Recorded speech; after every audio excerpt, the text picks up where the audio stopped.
J'ai pas eu mon master.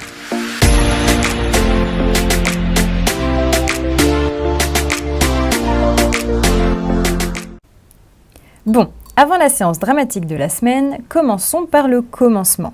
Lundi, le seul jour de la semaine où j'ai pas été totalement déprimée. Bien sûr, rassure-toi, tout va bien, je vais bien. Comme toutes les semaines, j'ai commencé par un bon vieux lundi. Non, en vrai, c'était un chouette lundi. C'était le premier jour de la prépa d'Alloz. Mais avant tout, j'ai commencé ma semaine par m'occuper de mes commandes le droit en 5 minutes. J'adore m'occuper de mes petites commandes de cahiers d'exercice, de fiches de révision. Vraiment, je suis très reconnaissante de la confiance des étudiants vis-à-vis de mon travail. Ça me touche vraiment beaucoup. Bref, j'ai commencé mon lundi comme tous mes lundis.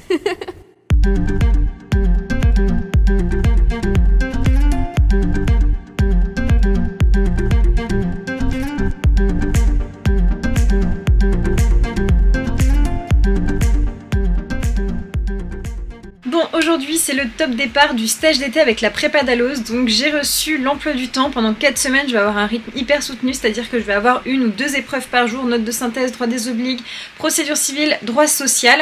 Donc aujourd'hui, je commence par une note de synthèse, donc on a eu l'emploi du temps. Ici, j'ai tout simplement un petit peu de mise à niveau, méthodologie, et cet après-midi, une note de synthèse, et ensuite j'enchaîne toute la semaine, et c'est comme ça pendant 4 semaines, donc voire même 5, 6 semaines. J'ai mal calculé, donc voilà, on va être assez chargé, mais j'espère que pendant ces 6 semaines, eh bien, je vais pouvoir progresser et faire de mon mieux, parce que pour le moment mes notes sont pas encore terribles, mais j'espère voir une petite évolution. Je vous tiens au courant. J'apprends petit à petit à utiliser la plateforme de la prépa d'Alloz. En toute objectivité, je suis assez satisfaite de la plateforme où finalement tout se joue puisque je fais la prépa à distance. Je trouve que c'est important que la plateforme où tout se joue soit rapide, efficace, instinctive et sympa à utiliser. En gros, pour faire bref, lorsque tu fais un devoir, tu vas sur la plateforme. Tu choisis ton sujet en fonction de la matière. Perso, je prends souvent de façon aléatoire. Tu le télécharges, soit tu l'imprimes, soit tu ne l'imprimes pas. Moi, je préfère imprimer pour bosser dessus. Ensuite, tu rédiges ton devoir à l'ordinateur ou à la main. Moi, je fais à la main. Tu scannes et tu le mets dans la plateforme. Il faut juste faire une petite manipulation pour compresser ton scan, sinon ça pèse trop lourd et tu ne peux pas le télécharger. Et quand tu mets ton devoir, tu indiques le nombre de pages et ainsi que le temps que tu as mis pour faire le devoir. Lorsque tu l'as mis, tu reçois automatiquement le corrigé type. Donc ça te permet comme ça de savoir directement ce qu'il fallait faire. Lorsque le professeur a corrigé au bout de 1 voire 8 jours, tu as ta copie corrigée et annotée.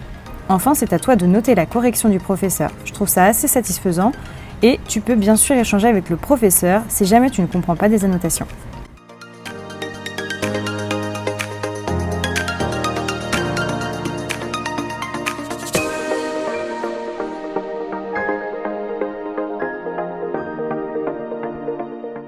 C'est parti, j'embarque pour une note de synthèse, ma première note de synthèse du stage d'été organisé par la prépa d'Alloz. Donc c'est parti, de 13h à 18h, donc ça va être assez long.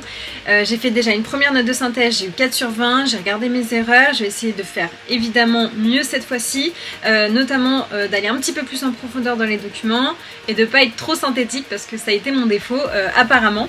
Donc c'est parti, mon objectif c'est d'avoir plus de 5-6 sur 20.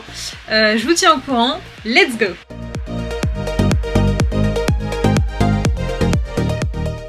Je te l'ai peut-être déjà dit, mais personnellement, la note de synthèse, c'est vraiment l'exercice de ouf que je veux réussir absolument au CRFPA. C'est vraiment un exercice qui me plaît, qui mêle à la fois raisonnement et stratégie. Pour ma première note de synthèse, j'ai eu 4. Donc vraiment, j'essaie de ne pas faire les mêmes erreurs, notamment sur la façon dont je lis les documents et que je les résume. Petit conseil, qui a d'ailleurs fonctionné pour cette deuxième note de synthèse. Résume les documents, les faits des documents. Il faut absolument circonstancier les principes évoqués dans la jurisprudence. Par exemple, pose-toi la question « Ok, ici le juge autorise telle chose avec telle circonstance ». Il ne faut donc pas juste prendre le principe de la JP, mais il faut bien lire les faits. Ça vraiment, je te le conseille. Ça y est, note de synthèse terminée. Franchement, en toute honnêteté, c'était pas du tout drôle cet après-midi. 5 heures, c'est très long pour moi en termes de concentration. C'était vraiment super compliqué. Le thème n'était pas compliqué, les documents ne l'étaient pas non plus. Mais je pense que j'attends mes résultats de Master 1 qui devaient tomber cet après-midi et en fait c'est encore repoussé. Donc bref, ça mélange pas mal de choses. Mais pendant ces 5 heures, j'ai reçu une petite notification et j'ai vu que j'avais obtenu la note de 10 sur 20 en droit social, donc avec la prépa Dalloz. Et du coup, j'étais un petit peu contente et ça m'a un petit peu reboosté. Mais bref, voilà, note de synthèse terminée, je scanne mon document, je l'envoie à la prépa Dalloz et après j'arrête parce que j'en ai ras-le-bol. Salut la compagnie, aujourd'hui deuxième journée de stage d'été, je vais avoir 2 épreuves, une épreuve en procédure civile ce matin de 10h à midi et cet après-midi 3 heures de droit des obligations. Donc là je me suis levée normalement, en attendant 10h je vais tout simplement me consacrer à la correction d'un devoir que j'ai rendu et auquel j'ai eu 4 sur 20 si je me trompe pas. Donc je vais aller regarder la correction pour éviter justement de faire la même erreur, les mêmes erreurs cet après-midi ce matin. Parce que justement je suis un petit peu perplexe vis-à-vis de cette note. Et peut-être que ce matin j'aurai mes résultats, donc vous serez vite au courant. Salut!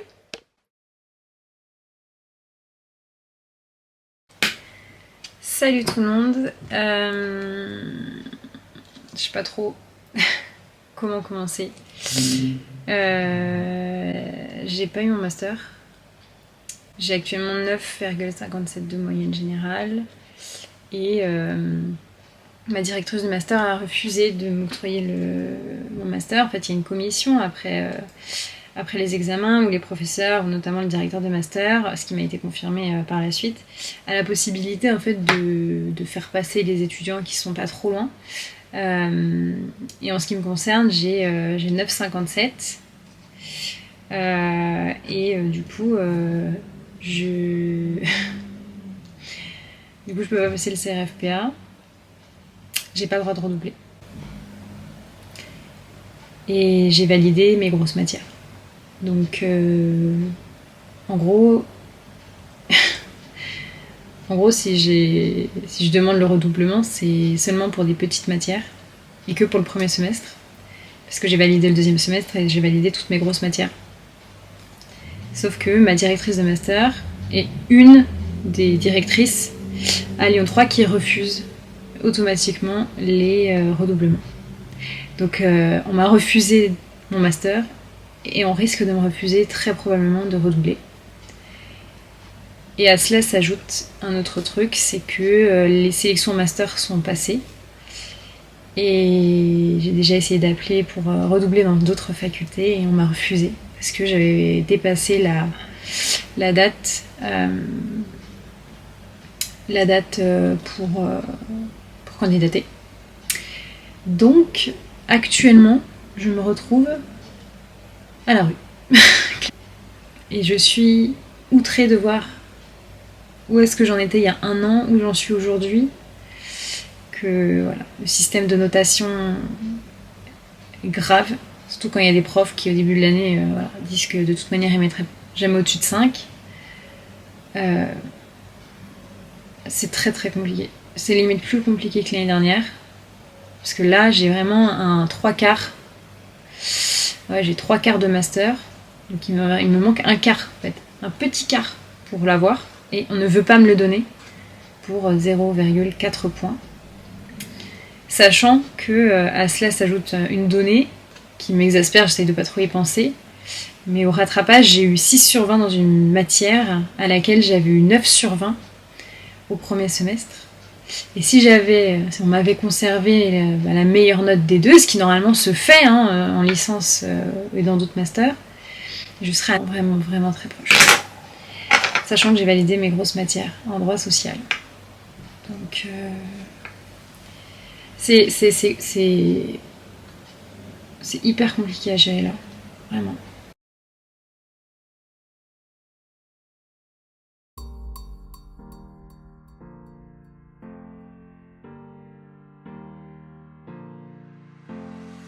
C'est quoi passer à l'offensive quand de toute manière ce sont d'autres personnes qui ont ton destin entre leurs mains ? Eh bien tout simplement c'est faire en sorte de reprendre ton destin de toutes les manières possibles et inimaginables en restant courtois, poli et patient bien sûr. Ne pas céder à la panique. Enfin, facile à dire. Pour ma part, c'était enchaînement de mails auprès du doyen, de ma directrice de master, du président de l'université. J'ai vraiment tout fait. J'ai supplié clairement qu'on réétudie mon dossier, mais bon, il aurait fallu que derrière, il y ait un peu plus d'humain que d'administratif ou de réglementation pour que ça fonctionne vraiment. Scolairement et académiquement, ça a toujours été un petit peu compliqué pour moi. J'ai toujours eu beaucoup de mal avec l'excès de pouvoir que certains professeurs pouvaient avoir sur certains élèves. J'ai tout remis en question pendant de nombreuses heures. Suis-je nulle ? Est-ce que je mérite finalement cette sanction ? Je prends vraiment la décision de la directrice de façon très personnelle. On m'a tellement reproché le fait d'avoir une activité professionnelle, d'avoir une chaîne YouTube, d'avoir créé la Juris Day. C'est tellement compliqué de se sentir à la fois félicité et méprisé, voire même jalousé. Quoi qu'il en soit, je n'abandonnerai jamais. Je suis fière de mon travail et j'aime ce que je fais, que ça leur plaise ou non. Salut tout le monde, aujourd'hui je me réveille avec un petit sourire concernant la nouvelle que j'ai eue hier. Il s'est passé pas mal de rebondissements, c'est très compliqué, je peux pas tout expliquer en vidéo, puis ça reste quand même assez privé et j'ai pas envie que ça s'envenime. Pour autant, je vous partage un peu ma vie depuis quelques années maintenant, donc je vais continuer. Qu'est-ce qui va se passer ? Il y aura un petit peu moins de CRFPS cette semaine dans ce vlog et je m'en excuse vraiment parce que là il faut vraiment que j'arrive à trouver une solution pour mon Master 1. La fac ferme vendredi. Bien entendu on nous donne nos notes 3 jours avant la fermeture, comme ça t'es sûr que tu peux pas agir. Je vais bouger les choses, en tout cas je vais faire un maximum parce que si je le fais pas, je vais le regretter. Ça veut pas dire que ça va fonctionner, je préfère le faire et me dire au moins tu auras tout essayé. Parce que là je décèle vraiment une injustice et un manque de considération. Mon professeur avait la possibilité de me laisser passer en étant gracieux, en étant gentil, vraiment, c'était pas une obligation de sa part, il me reste 0,4, mais elle a voulu me bloquer, c'est prouvé, je suis la seule à être autorisée à redoubler dans mon master, et c'est pas pour rien. C'est pas une gentillesse qu'elle me fait, c'est au contraire bien qu'elle veut me bloquer, parce qu'elle sait pertinemment que je veux passer le CRFP en septembre. Donc elle sait très bien que sa décision impactera ma vie. C'est honteux, j'ai plein de choses à dire, mais on va rester calme. Donc là j'envoie des mails pour essayer de résoudre un maximum de choses et je vous tiendrai au courant évidemment. Donc j'espère que ça ira. Si vous pouvez croiser les doigts pour moi, croisez les doigts. Si vous pouvez prier, si vous pouvez faire la méditation, méditer. Mais en tout cas je sais que ça m'aidera beaucoup. Allez, à plus.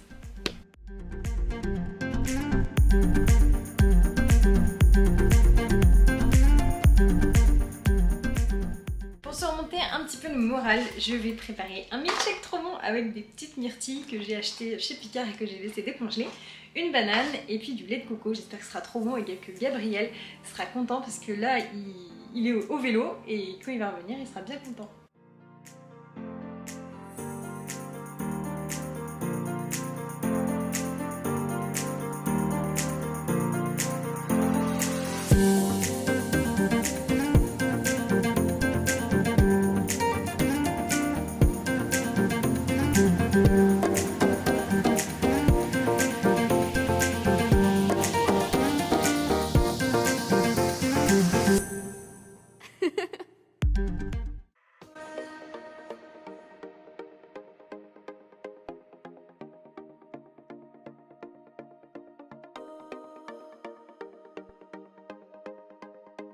Depuis de nombreuses années, j'ai trouvé dans les films, les séries, la télé un réconfort quand ça va pas.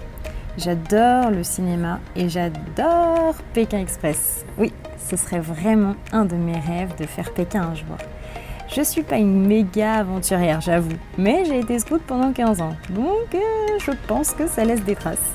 Non, un vrai mon rêve serait de faire Pékin soit avec Gab, soit avec une de mes sœurs, ou avec mon frère, soit même avec ma maman. Quoique, je suis pas sûre qu'elle soit prête à manger un œil de vache pour une émission. À voir. Mais bon, se mettre dans un film c'est chouette, sur le moment on oublie en fait ce qui ne va pas. On se met dans une bulle, on s'isole des difficultés l'espace d'un instant, mais le problème c'est que c'est éphémère, tout ça. Et oui, quand le film fait son clap de fin, faut se remettre dans la vraie vie et c'est parfois là que le moral redescend, si on ne s'accroche pas. Bon, alors, il faut trouver un nouveau remède pour se rebooster à nouveau. Rien de mieux qu'un petit goûter avec Gabriel et Rebelle, un moment de sourire, de petit bonheur. on se pose, on se recentre un peu sur la vie et ce qu'elle a à nous offrir. Un master, c'est juste un truc que les humains ont inventé pour avoir un but dans leur vie. Mais franchement, entre nous, c'est pas ça qui nous définit ici. Pour moi, il y a certaines choses qui me permettront toujours d'aller bien. Ma famille, mes animaux et le grand air. C'est pas compliqué. Quand je vais bien, je sors pour continuer à aller bien. Et quand je vais pas bien, je sors pour chercher à aller bien. Sortir se changer les idées, faire mes vidéos pour mon vlog, boire un petit verre en amoureux ou même sortir un peu au restaurant sont des petites choses de la vie, mais qui pour moi me permettent d'être heureuse et épanouie.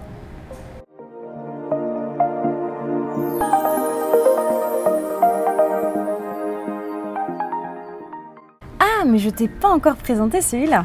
C'est mon petit carnet d'idées. Il est bien rempli. C'est un peu comme un journal intime, mais c'est en mode journal intime professionnel avec tous mes projets, mes idées, complètement dingues. Et puis voilà, quand ça va pas trop, j'aime bien créer, inventer, imaginer ce que je pourrais faire de ma vie. Alors, t'en penses quoi ?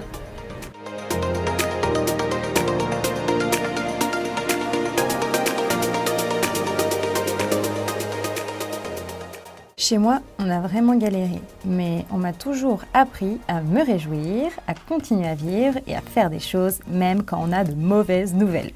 Alors, même si j'ai pas mon master, c'est resto, et on fête bien sûr pas le fait que je n'ai pas mon master, mais on fête d'autres petites choses, que ce soit notre vie de couple, que j'adore, notre famille qu'on aime, nos futures vacances, et même en ce moment, on parle de notre projet de maison de rêve avec Gab.